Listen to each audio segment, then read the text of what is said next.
Hey, before the video starts, I want to thank you all for the amount of support my videos have gotten. Just looking at the view count for my commentary video, my Hello Neighbor one, it blows my mind how many people actually watched it, and how many people liked it, and not actually commented on it. It really means a lot to me. So I hope you guys enjoy this commentary. Five Nights at Freddy's should have been a trilogy. Well, what do I mean by this? Well, everyone knows Five Nights at Freddy's and its lore. Nobody can deny how iconic it is. But they also can't deny how batshit convoluted it is. Like, the amount of hours of people explaining the lore of FnaF is completely mind-numbing. When stretching across multiple media like books, games, and the most recent movie adaptation, it's safe to say that the story of this game has gone in many different directions, and it has not made any sense past, I think, FNAF 4? It's just location. But I remember seeing in an interview that Scott Cawthon said that the box is now completely irrelevant to the story. I mean, hearing that just shows a complete winch in the whole timeline, because people for years have been speculating what the hell is in that box and what it means to the story. But then hearing Scott Cawthon say himself that he doesn't know what the point of the box is anymore, it's just it comes to a point. William Afton being some over-the-top supervillain, the explanation of how spirits possess robots, aka the idea of remnants, the Binding of 83, the fucking entirety of Security Breach. I mean, I can just go on and on and on. But you're probably asking me yourself, why is it this complicated? Well, I know why. It wasn't supposed to be this fucking long of a series at all. I mean, Scott Cawthon did say in the Docker interview that Five Nights at Freddy's was supposed to be a trilogy, but because of the negative reaction to the jump scares in Five Nights at Freddy's 3, he made another game, which is FNAF 4. And I honestly think that was probably the scariest game he made. But that's besides the point. And in terms of storytelling, I really think it was a gradual decline. Like that to Sister Location and onward, it just felt like the game was starting to lose its original purpose. And that's what I want to go over. The original story of Five Nights at Freddy's from games 1, 2, and 3, and how that could have been the perfect trilogy of games.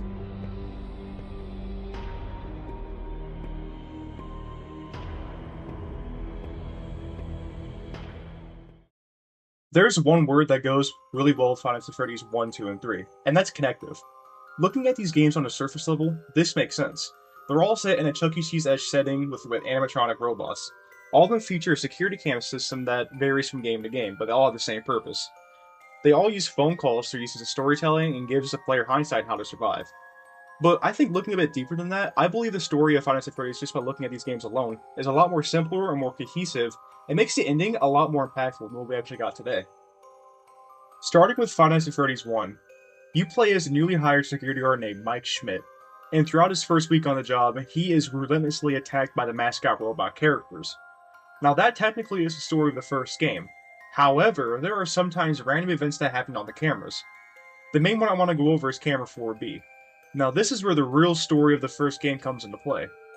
There are 4 different clippings that can vary, and each one of them talks about something different, but in a grander sense, it all tells one big story. 5 kids go missing at Freddy Fazbear's Pizza. A suspect is convicted for the disappearances, but they can't be put in jail because of no evidence being found. That is until sometime later when parents begin to report a foul stench coming from the animatronic robots and, quote, blood and mucus around their eyes and mouth. Because of all this, the restaurant is going to close by the year's end. Now this makes us ask a lot of questions. How does an establishment let this happen? Did the murderer work for the company? And most importantly, who the hell is the murderer? Now, I'm going to be honest, this is the perfect way to start the trilogy off. It hooks the audience to figure out who the murderer is, what the shady company of Fazbear Entertainment is, are the animatronics possessed by the victims, and so much more.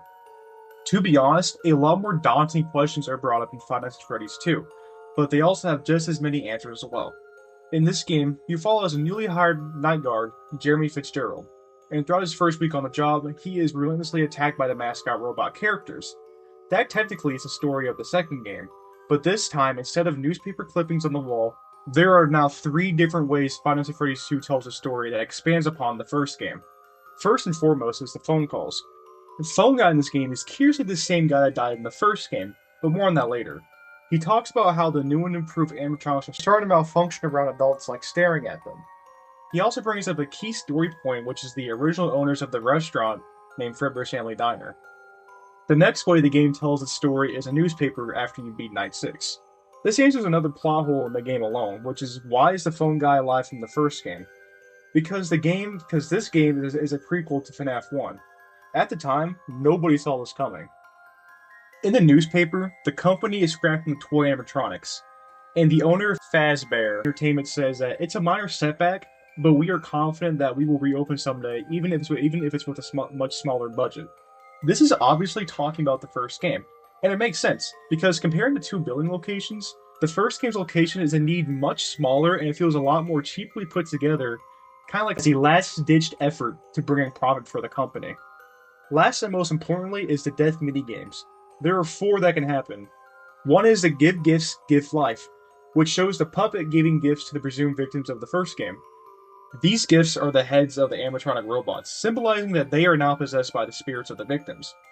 The next minigame is Freddy Fazbear following the puppet around a location, when all of a sudden a guy caked in a purple tent stops him by saying, "You can't."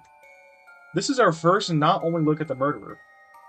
Moving forward, the next minigame is Foxy running out of Pirate's Cove to surprise a group of 5 kids. After a little bit of doing this, the purple man can be seen smiling. After Foxy leaves his cove, he sees the kids dead. The last and most important minigame, a kid is locked out of a Freddy Fazbear's location. The kid is then killed by the purple man in a similar purple car. And this is the only time in the trilogy that we see the purple man killing one on screen. But with all this being said, a lot of questions have been answered, like who the killer is, and animatronics are possessed by the spirits of dead kids. But it also brings up a critical part of the story, which is the location of Fredbear's Family Diner, which this is further explained in the third game. Speaking of the third game, this is where the best of the atmosphere and storytelling is for the entire trilogy. The gameplay, on the other hand, sucked donkey. In this game, you follow as an unnamed newly hired night guard, and throughout their first week, they are attacked relentlessly by the mascot robot characters. That technically is the story of the game besides 2 aspects: the fire at the end of the game, and mainly the minigames between night intermissions and random items in the environment. To go back to my talking point about Fredbear's Family Diner, in this game, a set of audio training tapes talk about screen lock technology. Screen locks are technically locks that can be wound up to let a person fit inside for performances and general entertainment. The explanation for this in FNAF 3 is not only to build up more insight into Fredbear's Family Diner, but also to allude to the character that's hunting you down and what it actually is. Springtrap is one of the 2 animatronics from Fredbear's Family Diner. He acts completely different from the rest of the animatronics that I haven't seen in the other 2 games. Compared to the rest of the animatronics, he doesn't act clueless. He always hides in the camera feed and almost seems to know which each camera is in its position. When he sees you in the office from the window, he cannot go back to his previous camera feeds. But what am I trying to get at? This is the murderer, and he's out to kill you. Why is he inside a bunny suit? Well, that all can be explained in the minigames of FNAF 3. There are 2 types of minigames. One is you playing as the original characters from the first game, well after the events of FNAF 1 because of the rats and the water dripping from the roof. You follow a purple bear to a doorway that cannot be accessed by the animatronics. Ultimately, the killer comes up and destroys them. He does this for all of them up to Night 5. In Night 5, you play as one of the spirits, and you and the other 4 scare the killer into a bunny suit, where he then eventually dies by the springlock failure. Springlock failure is when moisture gets into the suit, making the winded up logs fall back into place no matter what's inside of it. In the other type of minigame, you play as one of the animatronics in FNAF 2. And the general goal is to get to the end, but in each level there are secret spots to glitch out and find the souls of the victims. You give cake to them, and it leads them to the last minigame, which is the happiest day. In this minigame, all the spirits are wearing their correspondent masks, and they give the last cake to the last soul. And because of that, they all ascend to the heavens as their masks slowly fall to the ground. With all this being said, this is a more impactful way to wrap up the trilogy. We figured out what happens to the killer, and the spirits, and some aspects of Fredbear and other stuff. To wrap up this video, I want to make a general analysis on why a trilogy is just fundamentally better than all the games we have now. First, seeing William Afton through the lens of a trilogy, I believe it makes the whole story a lot more darker and scarier than what has become William Afton. I think this because, without the over-explanation on who he is and what he does, he comes off as a deranged person who, for no reason given to the audience, killed 5 kids. We aren't given a name, or what relation he has to the company, or anything like that. It gives us the audience room to guess and speculate what type of person he is. I also think the ending of FNAF 3 beautifully wraps up the story of the games, with the souls of the kids getting revenge on the person who killed them, and then finally getting rest and ending like that.